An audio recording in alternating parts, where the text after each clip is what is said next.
Okay, good afternoon, everybody. Thank you so much for joining us on this snow day. Hope everybody is inside, safe and warm, and hopefully will allow the warmth of Torah to fill our hearts and our homes as we wrap up the story of Gideon with Shofetim Perek Het, Judges 8. I'm sharing the source sheet for today on the screen, so you should be able to follow along with me in the Pisukim and the different sources that I'll present to you. So last we left off, Gideon performed an amazing victory against the Midianites, against the Midianim. We read all about the plan which God hatched with him, about the 300 people, sending home almost 95 to 98% of his army to just defeat this powerful Midianite nation with just 300 men. And God helped him to fashion a sneak attack at night with the shofar and the lanterns and causing chaos in the Midianite camp, eventually leading them to flee in confusion. And Gideon and his men are able to attack and kill and destroy most of the army. They then pursue two of their generals, Orev and Ze'ev, and kill them as well. Actually, Gideon elicits help from his brother tribe, Ephraim, who sees Orev and Ze'ev, and they kill them. And that's sort of where we begin. We begin chapter 8 for today's class, a conflict with Ephraim, Sukkot, and Penuel.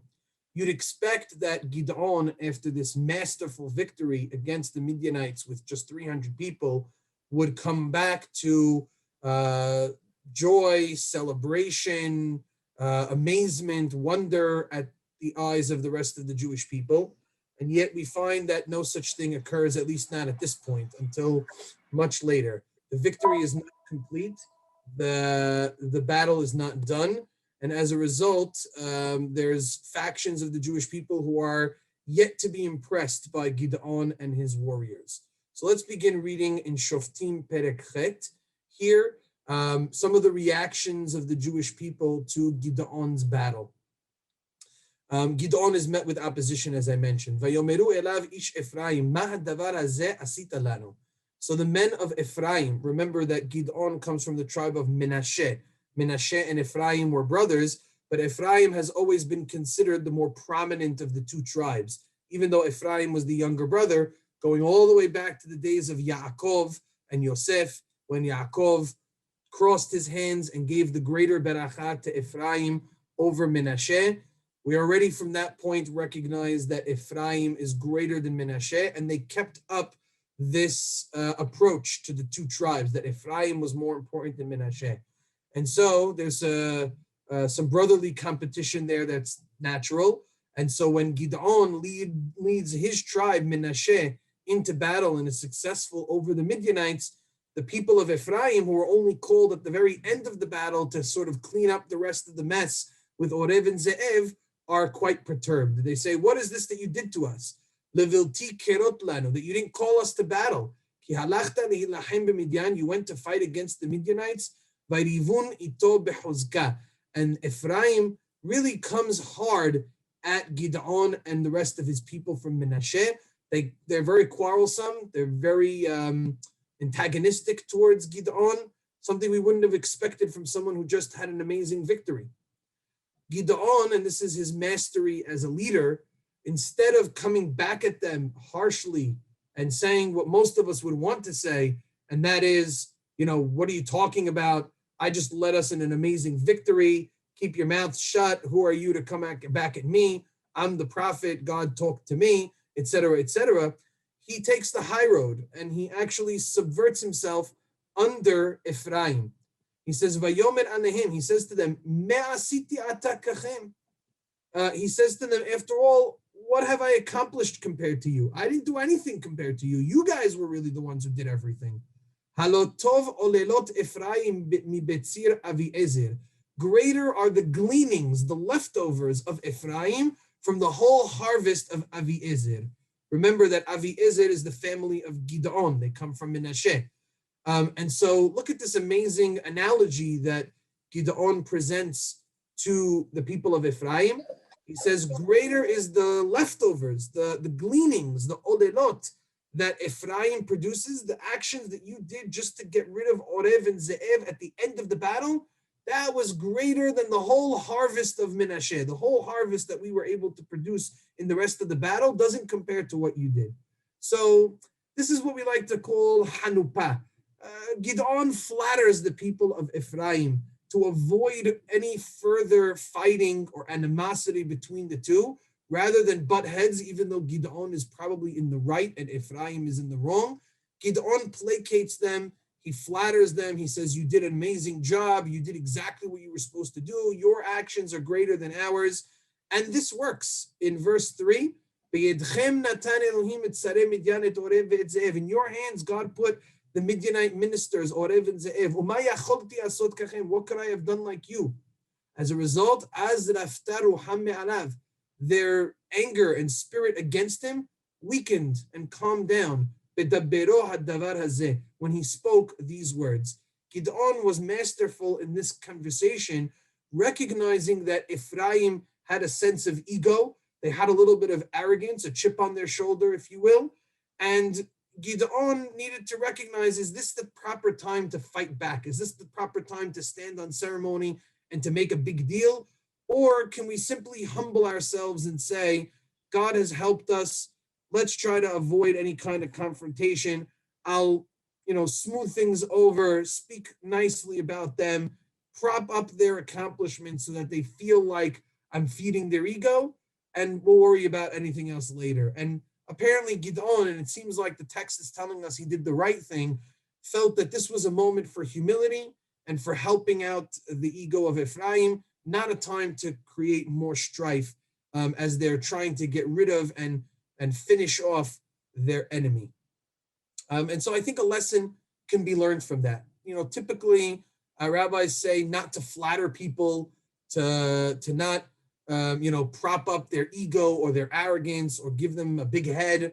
But sometimes if that's necessary to avoid confrontation, to avoid heavy duty fighting, which could lead to worse things, especially on a national level, sometimes it's important to feed people's egos a little bit so that it could be for the greater good. And Gideon certainly does that here. And I think that's something we could think about a little bit in our own lives, whether it's our own families, our relatives, maybe community members. Sometimes we do need to feed a little bit of their ego, knowing where they are and where they currently stand, in order for the greater good to be accomplished. Even though we don't typically like egotistical people or think that that's a good thing or flattery is a good thing, sometimes it could have its place if done properly and with chokhmah and wisdom, as Gideon does it over here. Let's continue a little bit more as Gideon solves confrontation number 1, but now he gets into some other confrontations which are not going to be as smooth for him or for them, for that matter. Vayavo Gideon hayardena, Gideon comes to the Jordan, over hu ushlosh meot ha'ish asher ito ayefim v'rodfim, together with his 300 men, and they are tired having pursued and chased down the Midianites. Vayomed ne'anshe Sukkot, they come to a place called Sukkot, and they say to the people, Tenu na kikerot lechem, please give us some bread, la'am asher beraglai, to the people who are together with me. Ki ayefim him, they're very tired. Ve'anochi rodef acharei zevach v'tzalmunah malchei Midian, and we are currently pursuing 2 of the other kings of the Midianites. So we get a detail here that Gideon and his men have not finished off the battle. They're actually chasing down 2 of the leftover kings. Their names are Zevach and Salmunah from the Midianites. And they're pursuing them, but they're tired, they're weary. The battle has taken its toll on them, and they need to be re-energized. They ask the people of Sukkot to provide for them food and provisions so that they can retool and re-strengthen to finish off the chase of the kings of Midian. We would expect, we're talking to other Jews, these are Jews talking to Jews, we would expect that Jews would help each other out, and yet that's not the case. Vayomer Sareh Sukkot, the officers of Sukkot say, you guys haven't really accomplished much. Hakaf Zevach v'Tzalmunah ata biyadecha, are the Zevach and Salmunah in your hands? Have you seized them? Ki niten litzva'acha lachem, that we should give you bread? Why should we give you bread? What have you earned? Have you achieved your goal? Have you captured Zevach v'tzalmunah? You don't deserve bread just yet. It's a very savage answer on the part of Jews towards other Jews. But again, it calls into the forefront some of the rift and fighting that the Jews have. Now, in the earlier part of our chapter, Gideon met the confrontation of the Ephraimites of Ephraim with softness and feeding their ego.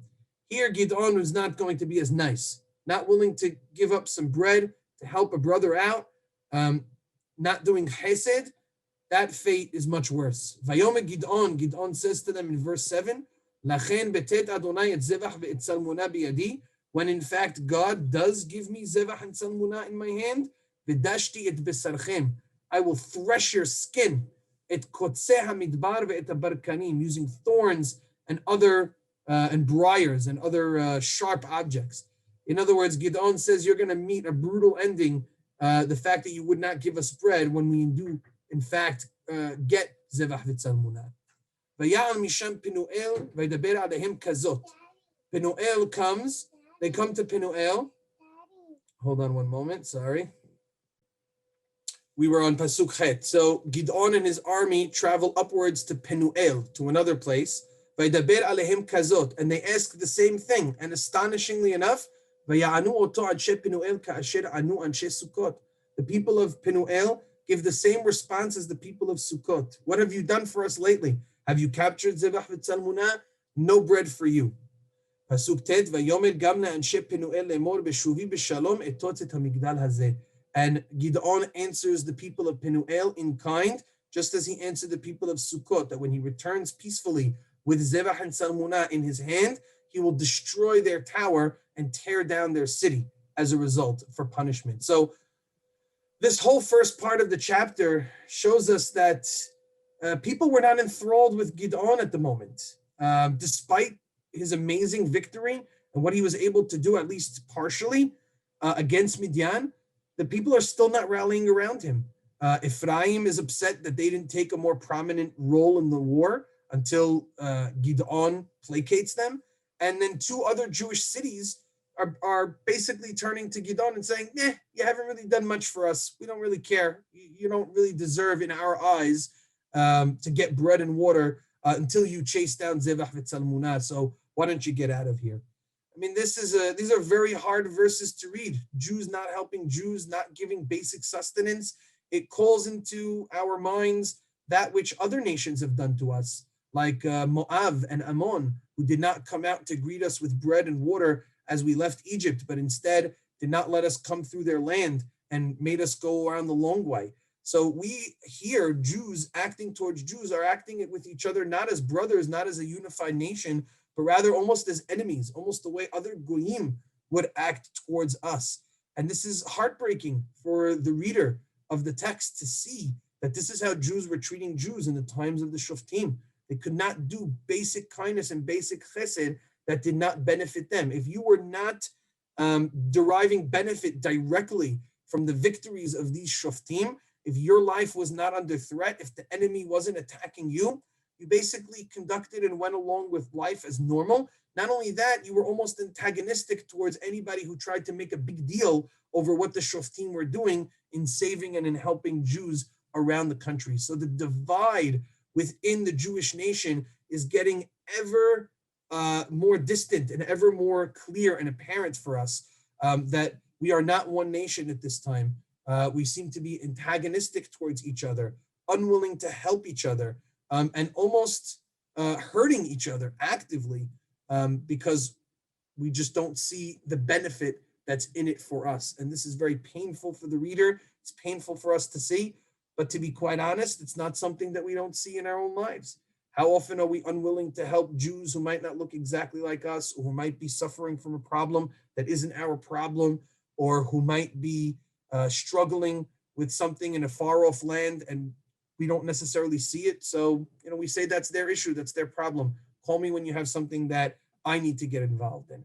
And so if we feel the hurt here as we're reading Shoftim, we could certainly look at it in our lives and see that there are elements of what the Shoftim are going through here that are going through in our current Jewish world. So that's the first part of this chapter, conflicts and confrontations with other Jews and how Gideon goes about handling it. Let's move, unless there's comments or questions, we'll take those. Otherwise, we'll move to part 2, which is actually wrapping up the victory against Midian. Okay, we move to section 2, Pesukim 10 to 21, where Gideon actually chases down and completes the victory by killing Zebah v'Tzalmunah. We'll take a look at the Pesukim here in English, just to kind of save some time. Just give me a moment here for a second. I apologize. So here we go. Verse 10, we now read about the capture of Zebah v'Tzalmunah. Now, Zebah and Tzalmunah were at Karkor with their army of about 15,000. These were all that remained of the entire host of the Kedemites, for the slain numbered 120,000 fighting men. So the Midianites had started with 120,000 people. They were left down to just 15,000 with the 2 kings. That's what Gideon was able to kill and destroy. Now, he's still quite outnumbered. Remember, he only has 300 soldiers, albeit that now more have joined the war effort. The ones who were sent home now are coming to team up to sort of get rid of the remnants. Gideon marched up the road of the tent dwellers up to east of Novah and Yogbeha and routed the camp, which was off guard. So Gideon does another sneak attack, comes up a side road and attacks the camp who were caught by surprise. Verse 12, Zebah and Tzalmunah took to flight with Gideon in pursuit. He captured Zebah and Tzalmunah, the 2 kings of Midian, and threw the whole army into panic. So it sounds a lot like what we read about in last chapter. Gideon again uses the element of surprise, pursues them, causes them to flee, causes massive panic and chaos in the camp of the Midianites. On his way back from the battle at the ascent of Heres, Gideon, the son of Yoash, captured a boy from among the people of Sukkot and interrogated him. So now Gideon is going to go back for some unfinished business with the people of Sukkot and Penuel who would not give him water. He has now captured Zebah v'Tzalmunah, which was the thing they thought he could not do. He destroyed the remaining Midianite army, and the victory is all but complete. He now goes back to Sukkot and Penuel, those places which mocked him that he could not accomplish the task of getting Zebah v'Tzalmunah. And now he captures a boy from among the people of Sukkot and interrogated him. The latter drew up for him a list of the officials and elders of Sukkot, 77 in number. So the young boy records for him 77 elders of Sukkot that now Gideon is going to seek vengeance against. In verse 15, then he came to the people of Sukkot and said, here are Zebah and Tzalmunah, about whom you mocked me, saying, are Zebah and Tzalmunah already in your hands, that we should give your famished men bread? Verse 16, and he took the elders of the city, and bringing the desert thorns and briars, he punished the people of Sukkot with them. So Gideon gets the last laugh over here, punishing the men of Sukkot, and in particular their elders, for having mocked him in his role of the battle. Verse 17, as for Penuel, he tore down its tower and killed the townspeople for following suit against Sukkot. So there's a couple of ways to look at this. One way might seem like, should Gideon be taking revenge against these people? Doesn't the Torah tell us not to seek vengeance against those who do bad things to us? And that is true. That is true that we're not supposed to take revenge against others. However, there have to be consequences for people's actions, especially when their deeds are so wicked as to neglect some of the basic tenets of Judaism. It's one thing if we're talking about an individual, a neighbor, or someone in your family who does, a petty thing wrong. Yeah, you should overlook it. You should pretend that it doesn't happen. Take the high road, as Gideon himself does earlier with the people of Ephraim. However, when we're talking about lacking kindness, lacking basic decency for a large group of people, an entire town, an entire group of people who are unable to do basic kindness with Gideon and his men, a kindness that they should give considering the fact that he just destroyed a major enemy of the Jewish people and God was in his hands, then there have to be consequences for those actions. You can call it vengeance, but I like to think of it as consequences. Gideon sees, and he certainly has divine assistance in this matter, that these are not people who are worthy of life. These are not people who should be kept around. These are people who are wicked and evil, and deserve to be punished for their actions. And so there's a fine line between seeking revenge for something petty, and when the Torah says to overlook that, versus people who lack basic decency, who mercy is not going to be afforded for them. They are wicked people to the core, and to keep them around and to allow them to be overlooked in this way would simply be fostering more evil and wickedness in the world and allowing the name of God to be desecrated. And that is not something that Gideon is prepared to do. And so with Hashem's assistance, he exacts vengeance on the people of Sukkot and Penuel for their wicked actions towards his men. And the text, I think, is overwhelmingly in support of what Gideon does over here, not necessarily portraying Gideon in a negative light. So it's a fine line. It's sometimes it's hard to know, when does a person deserve a consequence? When is it just vengeance? I think a lot of it has to do with individual versus communal. I think a lot of it is calling into question what exactly is the crime that was committed. What is the travesty? Is it against God? Is it against people? Is it petty? I think these are all factors that need to be taken into account, but it's very clear from this story that quote unquote revenge is never completely off limits. It's never off the table, should it be necessary to get rid of those who are wicked and evil and will continue to perpetrate wickedness and evil within the nation of Israel. So that's something to think about. It's food for thought. It's not black and white. It's definitely a gray area. And revenge can often be that way. When is it revenge? When is it a consequence? Did God ordain it? These are all questions that we have to think about and ask, but I believe that the text here is overwhelmingly in support of Gideon for what he did, given the disgustingness of the act of the people of Sukkot and Penuel. He's justified in going back and seeking revenge against them.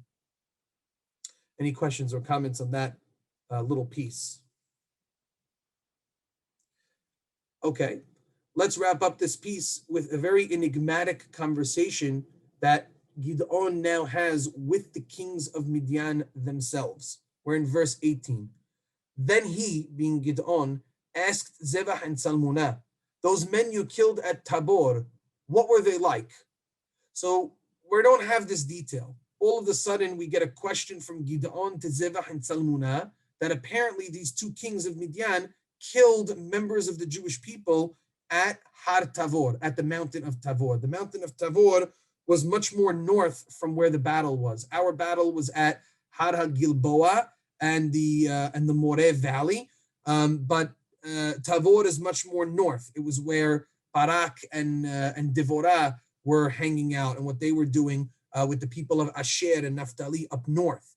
So apparently, and we don't have any information of this other than Gideon's question to these two kings, that Zebah and Salmunah had captured a group of people, perhaps taken them hostage, members of what we will see are Gideon's family, and killed them. And so Gideon asks them, who those people you killed at Har Tavor, what were they like? What did they look like? And we read in verse 19 that it says, they looked like you, they replied, like sons of a king. So Zebah and Salmunah answered, they were members of your family. They looked like you, the son of a king. Gideon responds in verse 19, they were my brothers, he declared, the sons of my mother. As the Lord lives, if you had spared them, I would not kill you. Verse 20, and he commanded his oldest son, Yeter, go kill them. But the boy did not draw his sword, for he was timid, being still a boy. Verse 21, then Zebah and Salmunah said, come, you slay us, talking to Gideon. For strength comes with manhood. Why are you asking your young son, a boy, to kill us? He doesn't have the strength to do it. You kill us. Zebah and Salmunah, the kings, want to be dispatched by Gideon himself. And there's a certain level of honor and properness in warfare that the king should kill the king. The judge, the leader, should kill the king. So Gideon went over and killed Zebah and Salmunah, and he took the crescents that were on their necks, on the necks of their camels. So this is a very strange back and forth, very interesting story that happens here, which the commentaries don't really speak a lot about. Gideon wants to know who these men were, who Zebah and Salmunah killed. Zebah and Salmunah revealed that they were members of Gideon's family, and so Gideon is hurt by this. He feels betrayed, I guess. Well, not really betrayed, because Zebah and Salmunah were not on his side to begin with, but he's angered by this, that Zebah and Salmunah killed members of his family when he feels they shouldn't have. They should have fought in the battle instead. It was almost like a cowardly act by Zevach and Salmunah to kill these people at Har Tavor who were not engaged in warfare. And so Gideon says, if you would have saved them, I would have spared you as well. But since you didn't, I'm going to kill you. Then he asks his young son to kill Zevach and Salmunah, but he can't because he's timid, he's young. And instead, Gideon has to come in and he has to be the one to kill him at the request of Zevach and Salmunah. A very interesting back and forth between the kings and Gideon, and then the role of his young son being played over here. Very, very, very strange. There's a lot of details missing that we don't necessarily have over here as to what's going on. What happened with these members of Gideon's family? How were they killed by Zevach and Salmunah? We're not privy to some of this information. But I do think that what comes out over here is Gideon's strength, but a little bit of his wanting to get his children into that mode as well, and their reluctance to do so. And Gideon's children is going to be an interesting manner as we continue the next few chapters, because Gideon's children are going to play a pivotal role in the years after Gideon's death. So we're going to keep this story about Gideon's children's weakness, so to speak, in the back of our minds as we continue to progress through the next several chapters. Avimelech, one of Gideon's kids, is going to be the next big player, and he's not going to be a very good person. He's going to be a very wicked person, but it's going to be ironic when we consider that Gideon's oldest son over here is a timid, weak guy who was unable to kill Zevach and Salmunah. What I do think, besides that, is the biggest reason why this story here comes is the following phrase. When Zevach and Salmunah say to Gideon that the people they killed look like you, Gideon, the son of kings, Kitoar b'nei hamelech. This is going to lead us into our next big section, that Gideon looks like the king. He is the melech in many regards. He is the melech in many regards. And Zevach and Salmunah look at Gideon as the melech, as the king. And so they describe Gideon's relatives as Bnei HaMelech, as related to and sons of the king. And so it's ironic here, what we're going to see in the coming verses, that already Zevach and Salmunah, who they themselves are kings, are describing Gideon and his relatives as being from the family of kings. And that's going to be interesting because now the Jewish people are going to ask Gideon to rule over them like a king. Just give me one moment, sorry. Let's move now to our third section, and that's where section 2 and section 3 sort of merge. Section 3 is Gideon as king. Will Gideon emerge as the next king of the Jewish people, or as the first king of the Jewish people? Gideon somehow, after all of this happens, the way in which he rises to power, defeats the Midianim, exacts vengeance against Sukkot and Penuel, kills Zevach and Salmunah, placates the people of Ephraim. He's a very dynamic person. He's bringing everybody in. He shows power and strength when necessary. He shows charisma and leadership when necessary. He is going to be the Jewish people's first choice or request to actually be king. And that's what we move to in verse 22. Now remember, we've been looking for a king. One uniform leader is something that the text has been saying has been lacking from the Jewish people. This story itself has illustrated how fragmented the Jewish people are and how much they could in fact benefit from having one king to lead the entire people. And so verse 22 tells us, Vayomeru ish Yisrael el Gideon, the men of Israel said to Gideon, Meshol banu gam atta, you please rule over us, gam bincha, also your son, gam ben benecha, and your children and your children's children. In other words, take on the monarchy, have it moved from you to your children, to your grandchildren, etc. Because you saved us from the hand of the Midianites. This was so intense and so powerful in the eyes of the Jewish people, finally, that they had received respite from the Midianim, that they say, Gideon, you should rule over us. And part of us is screaming, yes, Gideon, rule over them. And that's not how Gideon responds. Verse 23 is an incredibly important verse when we consider the overall book of Shofetim. Vayomer alehim Gideon, Gideon says to them, Lo imshol ani bachem, I will not rule over you. Velo yimshol beni bachem, and my son will not rule over you. Why not? Hashem yimshol bachem. God will rule over you. Now, we have a little bit of mixed feelings towards this response on the part of Gideon. Part of us says, why Gideon? Why didn't you just take the role of leadership to rule over Bnei Israel? It could have made it so much easier. We could have avoided all this next turmoil with the Shofetim stories. But I ultimately think Gideon knows what he's doing here. He makes the right decision.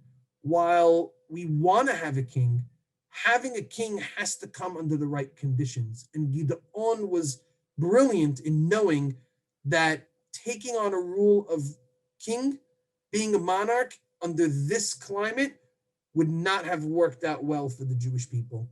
Don't forget, Bnei Israel are still steeped in idolatry. We have seen clearly that even Gideon's own family members were rooted in Avodah Zarah.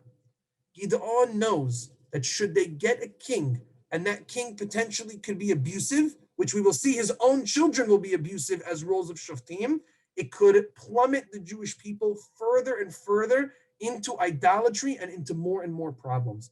Gideon recognizes that this is not the right time for a king. The Jewish people are asking for a king, not because they want to get closer to Hashem, not because they think it's going to solve their problems, but because they want to usher in a period of peace. They just don't want to have fighting with their enemies. They want someone powerful who they could rely on and rest upon, will keep them safe. And Gideon says, that's not why you ask for a king. God rules over you. God will keep you safe. There are more problems plaguing the Jewish people than just enemies. Those enemies are a superficial problem. The deeper problem lies within them. It lies in their observance of the mitzvot. It lies in their betrayal of God through idolatry. The Jewish people have bigger fish to fry, is what Gideon is saying. God must rule over you first. You must become subservient to God and obey God's commands before a king will help you. If anything, at this moment, a king will only hurt you. It will only mask the deeper problems that you have and cause you to fall deeper and deeper into spiritual decline, which is the real source of all of your problems. And so Gideon makes a very powerful statement here. Despite his victory, despite the respite and peace that he brought to the Jewish people, and despite all of his efforts to get them out of idolatry, he recognizes he has not been fully successful. There is still much work that needs to be done, and putting him as king will not help the situation. It will only hurt the situation. And so until the Jewish people are willing to recognize Adonai yimshol bachem, God is the ultimate ruler, then having a king is not going to help. And it's this very, very same attitude that Gideon has, which is why when we eventually get to the book of Shemuel, and the Jewish people there too request a king, Shemuel will not be happy about it because he will have the same concerns. However, the Jews will not be as bad during the time of Shemuel as they are currently now, which is why Shemuel will later grant them that request. But that's for another time, another day, and another study. Here, Gideon is very clear. He does not feel that appointing himself as king will be a good thing for the Jewish people. And so he passes on that opportunity. Esther, I see that you have a question. Go ahead. Yes, I think that in addition to all the things that you said, that the Jews were idolaters and all that, they weren't even all united in wanting him as a king, I would imagine, because they weren't even giving him bread when he needed just to continue his battle. So I feel like there would have been some, uncommon ground opposition. Yeah, there's definitely that. I mean, it's interesting to note that in verse 22, it says, Vayomeru ish Israel, the men of Israel. Now, it's interesting, like, who are those men of Israel? The text seems to be painting it as if it's the overwhelming majority of the Jewish people. But that seems highly unlikely, given the antagonistic feelings that several different groups of people have had towards Gideon, despite his amazing victory in wrapping up the death of Zevach and Salmunah. It's very unlikely that Gideon was the popular choice overwhelmingly amongst all of the Jewish people. And so I definitely agree with Esther's point that Gideon might also be saying to himself, this is a farce. This is really a sham. There's no way that the majority of the Jewish people, anywhere close to what we would need as a majority, would buy into Gideon being the king. Most of the people maybe haven't even heard of Gideon. They don't even know what's going on potentially. And so while it's a nice idea and it's a good thought and Gideon could try to muster it up, I think Gideon recognizes that there's practical hurdles to overcome in this situation. There's also spiritual hurdles to overcome in this situation. And therefore, for all of those reasons, it's just overwhelmingly not a good idea at this time for the Jewish people to take on Gideon as a king, or for Gideon to claim himself as a king. And so that's something that definitely emanates out of this chapter. We said the irony is that when Zevach and Salmunah, who are kings of Midian, look at Gideon himself, they say, oh, they look like you, the son of kings. In other words, Gideon has the appearance of a king, and many of the Jewish people see him as being that. But it's really a fool's gold. It's really not something that, while Gideon himself does possess that capability, the Jewish people are not ready for it. Let's move forward a little bit more into this very enigmatic ending of the chapter. And this is really going to close out Gideon's story and going to help us discuss a little bit of Gideon's legacy. And that's really something that I want to focus in towards the end of the chapter. How do we remember Gideon? We've had now almost 3 chapters. We're going to round out our 3rd chapter of Gideon. How do we remember Gideon? Is he a positive character, a negative character, a good guy, a tragic figure? We want to ask ourselves that question. So let's keep that in the back of our mind as we read the remaining few Pisukim. We're in verse 24. And Gideon said to them, I have a request to make of you. Each of you give me the earrings he received as booty, as spoils of war. They had golden earrings, for they were Ishmaelites. So Gideon asks the people around him, his soldiers, to give him the gold earrings that they took from the Midianites, who were Ishmaelites, to give them to him for a purpose. What does he say? 25. Certainly, they replied. Yes, they hand over everything. And they spread out a cloth, and everyone threw onto it the earring he had received as booty. Verse 26, the weight of the golden earrings that he had requested came to 1,700 shekels of gold. This was in addition to the crescents. Those were the necklaces he pulled off of Zevach and Salmunah, and the pendants and the purple robes worn by the kings of Midian, and in addition to the collars on the necks of their camels. So there's quite a bit of spoils of war. Gideon specifically is taking the earrings, and we're going to come back to why that's important to note. The earrings, the golden earrings of them, to fashion something. Let's see what he makes. Verse 27, Gideon made an ephod of this gold and set it up in his own town of Ophrah. There all Israel went astray after it, and it became a snare to Gideon and his household. So Gideon makes this golden apron, this ephod, from the golden earrings that were taken in the battle. What is Gideon's mindset? Why is Gideon making this ephod and displaying it prominently in Ophrah? Because Gideon wants to commemorate this battle.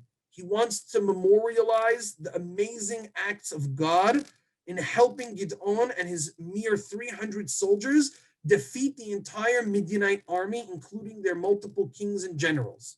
It is definitely, from Gideon's perspective, an act of praise and honor and glory to Hashem. Gideon wants a physical symbol that will capture the greatness of this episode. But what happens when you use precious metals to try and capture something amazing, and then eventually it becomes a symbol of something? What will happen later on is the people will start to worship it. The Jewish people are steeped in avodah zarah, and eventually, as time goes on, the meaning behind the symbolism, behind the symbol, I should say, goes away, and the symbol itself is all that remains. And eventually, people come to worship it. And that's what the text tells us. Gideon had a great idea here to memorialize this episode out of glory to Hashem. But what happens? Vayiznu kol Yisrael acharav sham. The Jewish people go astray. And Rashi says, after the death of Gideon, the people in the town begin to worship this golden ephod. And it was for Gideon himself and his household a mokesh, a trap. They themselves began to honor the golden ephod as if it was an idol. This is classic human psychology. This happens all the time. We try to remember an episode through some kind of symbol. The symbol is merely a representation, but as time goes on, the story goes away and the symbol is what remains, and people begin to worship the symbol. It happens all the time in Jewish history. One example of this, going back to the Chumash, is the bronze snake that Moshe fashions in the wake of the terrible plague of snakes that hits the Jewish people for complaining about the man. This is later in the time of the desert. God sends snakes to attack the Jewish people. They get bit by the snakes. God says to Moshe, make a bronze snake and place it on a pole, and anybody who looks at the snake will be healed. The Mishnah tells us that the purpose of that was to them to look at the snake and remember God. And so the bronze snake became a symbol for God's ability to heal. But what ends up happening? After the story and time goes on, the people forget that the bronze snake was merely a symbol for God's healing, and they simply remember the fact that people looked at the snake and were healed. And they say, the snake healed us. And as a result, they begin to worship the snake. Later on in history, Chizkiyahu HaMelech destroys the bronze snake because people are worshiping it as idolatry. It's classic human psychology that if you take a physical representation of God or something that is meant to memorialize an act of God, and you want to use it in a way so people could remember, but eventually people forget what its true symbolism represents, they end up just worshiping the thing itself, and that leads them to Avodah Zarah. It is a double-edged sword. You need physical reminders for human beings to memorialize certain things. At the same time, when those physical reminders do not just remind you of the story, but they become an end to themselves, not just a means to an end, they become a big problem for us. They become idolatry. And that's what happens here to Gideon. This golden apron that he fashions is there to remember the greatness of God and eventually become something that people remember their own greatness by, the greatness of human beings, of Gideon, and of the power of the Ethod itself as Avodah Zarah. And this is the tragedy of Gideon and his family, is that they do things for good, but eventually they turn out to be a trap. They end up to become something bad for Bnei Israel. Yes, Esther, go ahead. So my question is, so all the other things that they had erected, those stones when they crossed the river and all those things that they built, was it only really the things that were made out of metal and something precious that led them more to view as things to worship, or that also had? I think it's more, we see it more with those precious metal memorials, right? We don't see it as much with those stones. Stones are just so simple. They're so insignificant that when you use them to create an altar or use them to create some kind of a monument, it's obvious to the person what they represent. It seems that time and again, it's when using precious metals that give a certain grand nature to the thing that then people start to make it into idolatry. We see it with the golden, I was going to compare at the end of the story to the golden calf, for example, the Egel HaZahav that the Jewish people worship after they have received the Torah, the bronze snake, the golden ephod. It's typically with things that have a certain level of grandness and beauty to them that people start to get enthralled by them. Definitely the eyes desire them, and the human nature is naturally drawn to them in greatness, whereas rocks and simple things tend to get overlooked by the human being, and it's almost as if the symbolism is easy to remember. So I guess the next question would be, so how come we don't do the stone thing more often if that doesn't end up becoming idolatry? It's a good question. I don't know why. Sometimes we feel like we need to use the precious metals because it's true honor to God. The problem is those things end up becoming the things that people memorialize as idolatry instead of what they really represent.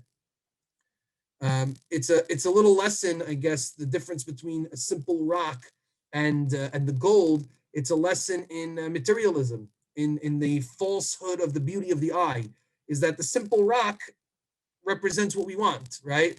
And we won't use that as a negative thing. The gold, because of its preciousness and because of its expense, and when you try to make things overly grand, you tend to forget what the real reason is, right? I'll bring this down to a very practical example.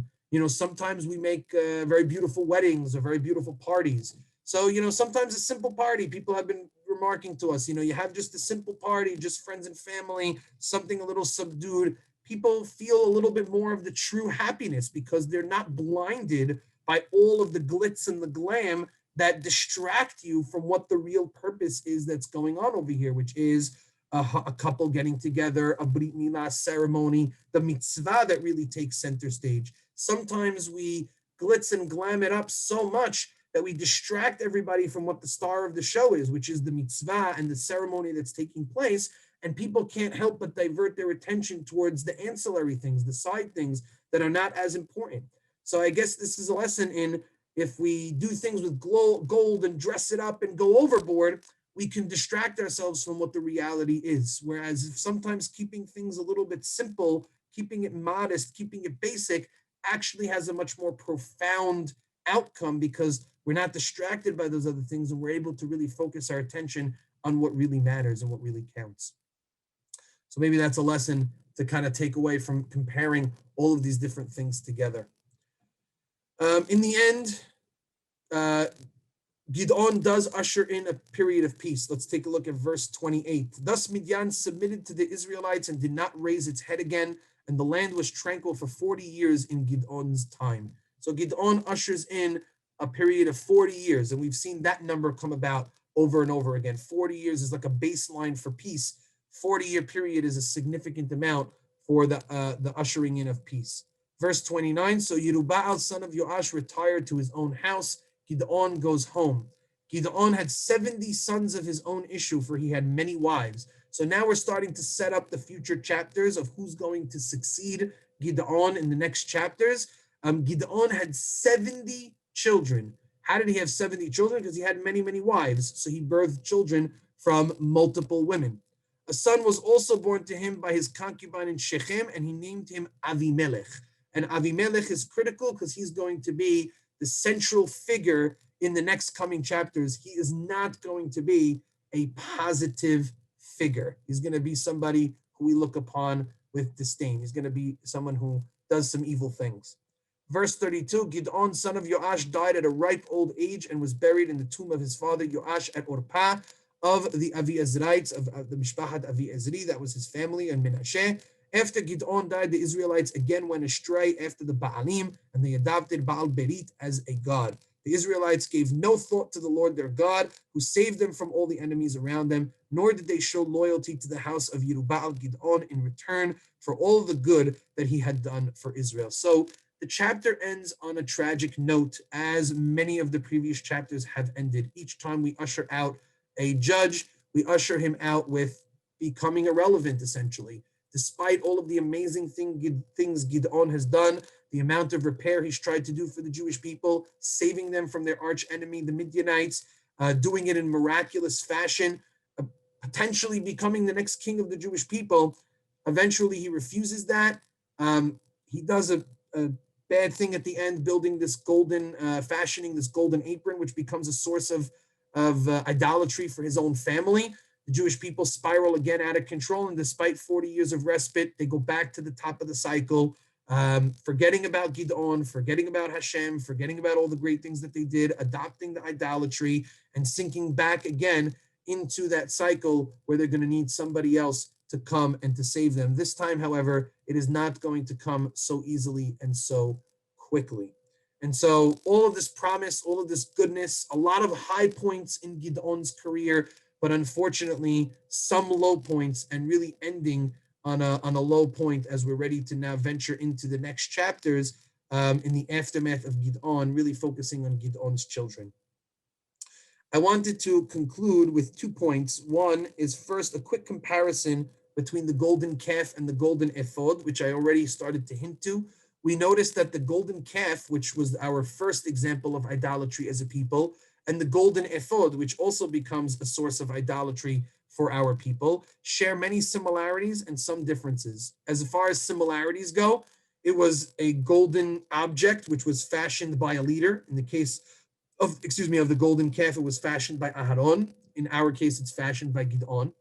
Number 2 is the use of gold gathered from the enemy. So Esther pointed out the fact that both of these things are made of gold, and that sort of blinding and kind of distracts the person and becomes a source of something for idolatry. And money in general, by the way, when we say we worship money, it's kind of true, right? Sometimes money can be very blinding, can be distracting, can be something that people serve on their own, and gold is part of that. But what's also interesting is in both cases, the gold is taken from the enemy. It's not our own gold. It's almost as if we would be reluctant to turn our own money into avodah zarah. But when we benefit it from the enemy, so in the case of the golden calf, the gold was used after they took it from Egypt, from all of the plagues. And here, the golden ephod, the earrings are taken from the Midianites during the battle. So it's never our own money that gets used. It's always the extra and the excess that we have from other enemies, which might also have an interesting message tied to it. Is that when it's our own hard-earned money that we worked for and that comes to us from Hashem, we're a lot less reluctant to be willy-nilly with it and to maybe use it for something that's not so good. It's when we have excess, it's when we conquer or we take things that are not ours and we build up this empire of wealth and we have an abundance that we start to now get a big head and start to use it for idolatry. So that excess is really where the problem comes in, not so much from our hard-earned meager means that we have. So avoiding excess of wealth to use it for negative is something that might be hinted to us over here as well. Number 3 is also very interesting, and that is that both people, in the case of the golden calf and the golden ephod, had good intentions. The Jewish people wanted to serve God. They just did it the wrong way. And Aharon, who wanted to make the golden calf, tried to avoid making it at first. He didn't really want to do it. So there were some good intentions over here. It wasn't all malicious. And the same for Gideon. He wanted to use the ephod for good, to memorialize God. But sometimes good intentions, which are misplaced, can become something that's bad. It becomes a symbol for idolatry. And so we have to sometimes be careful with just saying good intentions. Sometimes we always want things to be good and we have a good idea, but if we're not doing it the right way, if we're not thinking ahead, how could this be perceived? How can others handle it?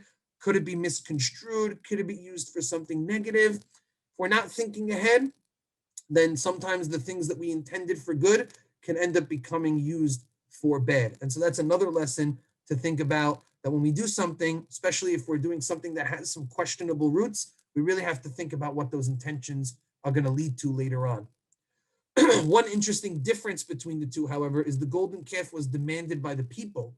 Aharon was pressured into making the golden calf, while the golden ephod was willingly constructed by the leader Gideon for the purposes of honoring God. So here, each one had a little bit of a different motivation, where it was coming from, in order for the leader to go ahead and make it. One was from the top down, one was from the bottom up.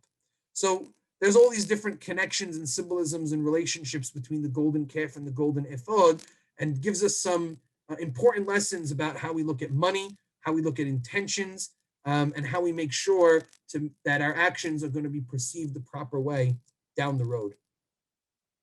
Finally, and this is our last little part, I just want to talk for a moment about the legacy of Gideon. What did Gideon leave for us? Because in our 3 chapters, we studied a lot about him. We read about his rise to power, his need for signs. We talked about some of his shortcomings as far as faith is concerned, but then some of his positives as far as how much he was willing to do for the Jewish people, how much he was willing to kill the idolatry. Obviously, his miraculous victory and being chosen by God is something that stands at the forefront. And then, as he deals and handles with the aftermath of his victory, he stumbles and falls a little bit towards the finish line. And so there's some ups and downs. There's a lot of gray area when looking at Gideon. Some of the Pisukim in other places in Tanakh are very positive when looking at Gideon.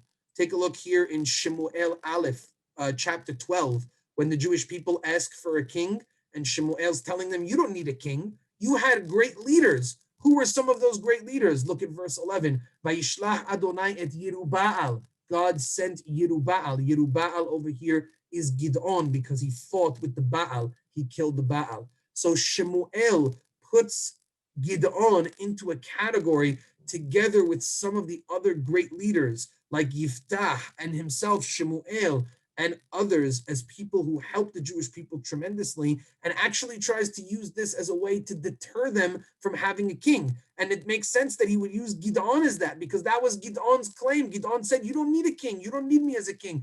God needs to be your king. So it makes sense that Shemuel would elicit Gideon as an example of convincing the Jewish people out of taking a king because of how great a leader Gideon himself was. So Gideon there is looked by Shemuel as a positive person.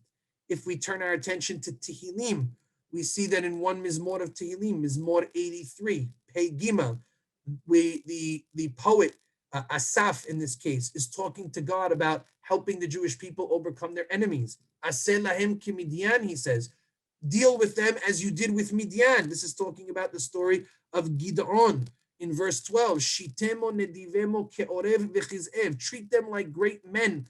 Treat their great men like Orev and Ze'ev. In other words, get rid of the enemy's great men. Uchzevach v'tzalmunah kol nesichemo. And all their princes should be treated like Zevach and Tzalmunah. Eradicate our enemies. So you see that the text in Tehillim references the story of Gideon in a positive way, that Gideon was able to rid their enemies of great officers like Orev and Ze'ev and Zevach and Tzalmunah. And in two different places in Yeshaya, Perek Tet and Perek Yud, he also references the battles of Gideon against the Midianites, talking about Keyom Midian, break their yoke like the day that you broke Midian. And the Lord of hosts will brandish a scourge over him as when he beat Midian at the rock of Orev. So several times throughout the Tanakh, the battle of Gideon against the Midianites, Orev and Ze'ev, Zevach and Salmunah, is a paradigm for what we ask God to do to the rest of our enemies. This destruction and this military victory is overwhelmingly viewed as something positive by the other prophets. That being said, like we noted, there is some gray area to Gideon. Look at what the Gemara in Masechet Rosh Hashanah, Daf 25a, has to say. And I'll read it in the English to save us just a little bit of time. But it talks about both the greatness of Gideon, at the same time, a little bit of criticism. The sages taught in the Beraita, why were the names of the 70 elders not specified? Moshe Rabbeinu had 70 elders with him. Why didn't it tell us their names? The reason is so that a person not say, is so-and-so the judge in my time like Moses and Aaron? Is so-and-so like Nadav and Abihu? Is so-and-so like Eldad and Medad? In other words, later generations who are going to have leaders might have the tendency to undermine the authority of their leaders, call them into question because, hey, are the leaders in my generation like Moshe and Aharon? Are they like Eldad and Medad? Are they like Nadav and Abihu? The leaders in my generation are not as great as the leaders in the previous generation. So why should I listen to them? They're not as great as the previous ones. And similarly to it, it says, and Shemuel said to the people, it is the Lord who made Moses and Aharon. And it further says, and the Lord sent Yerubbaal and Bedan and Yiftach and Shemuel. The Gemara explains Yerubbaal, this is Gideon. And why is this called Yerubbaal? The reason is that he waged a quarrel against Baal. So we have all of these Pesukim that what is the Gemara saying? It's equating them. The reason why the elders were not mentioned by name against Moshe was to keep them anonymous so that you could not say, were my leaders as good as those leaders? It doesn't matter. It doesn't matter if the leaders in your generation are as great as the leaders in previous generations. The leader is the leader. He might not be as good when you look at them objectively, but that's not important. In the end of the day, each generation is viewed on its own. And the leader of that generation is equivalent to Moshe Rabbeinu, because Moshe was the leader, he's the leader. It doesn't matter that taken out of the context, one is not as good as the other. The Gemara in Masechet Rosh Hashanah over here is using Gideon as an example of how a leader who's not as good as Moshe is still the leader and needs to be followed. So there's both a praise and a criticism at the same time. There's a praise to Gideon in that the fact that he is the leader makes him equivalent to Moshe Rabbeinu, and God helps him and leads him the same way he would lead Moshe Rabbeinu, because in the end of the day, he's helping the Jewish people. And we saw much of that. We saw amazing miracles and things happen from Siyata Dishmaya, from God to Gideon. At the same time, there's also an obvious acknowledgement that our later heroes and our later leaders are not objectively as good as the previous ones. So the text is taking us away, the Gemara is taking us away from questioning and undermining their authority in that manner, but it's also acknowledging at the same time that it's obvious they're not on the same level. And so I think this is a perfect way to wrap up Gideon. Yes, he was the leader. He did amazing things. He had tremendous fortitude against the Midianites. He had even greater fortitude against Baal. He fought against unimaginable struggles with the Jewish people, his own men, and his enemies. He had to fight against everybody, and Hashem helped him to overcome, and Hashem helped him to conquer. He shows humility in not wanting to rule over them when it's not appropriate for him. He handles the name of God and gives consequences to people who need to. He humbles himself and placates Ephraim. There's tremendous positive surrounding Gideon and what he's able to do in his own personal characteristics.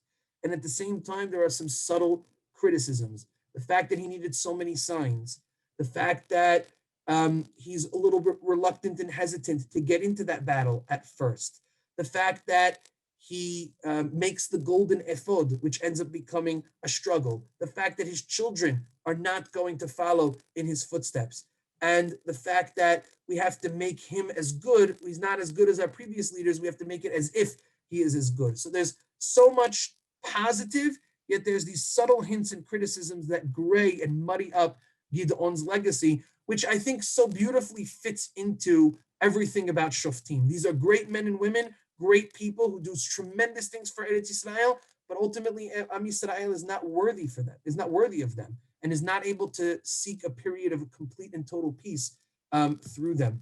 And so there's a struggle. There's a little bit of an empty feeling as we close out the story of Gideon. Like it could have been better. It could have been amazing. And there's just a little bit of a falling short, a little bit of a stumble right by the finish line, which now is going to deteriorate even more and more in the coming chapters. So there's much we can learn from Gideon, both from his triumphs, from his negatives, and hopefully we'll be able to apply some of these stories and the lessons that we've learned into our own lives. We've now concluded chapter 8, the 3 chapters of Gideon, 6, 7, and 8. We now move on to other stories related to Gideon's children and future Shoftim in the coming weeks and in the coming chapters. I thank you for listening on this tough day. Hope everyone's enjoying. Hope everyone's staying safe and nice and warm. And if there's any questions, I'd be happy to field them now. Otherwise, I look forward to seeing everybody back again next week and hopefully in person. Thank you, Rabbi. Thank you. Great class. Enjoy. Thank you. Have a great day. Always love the lesson.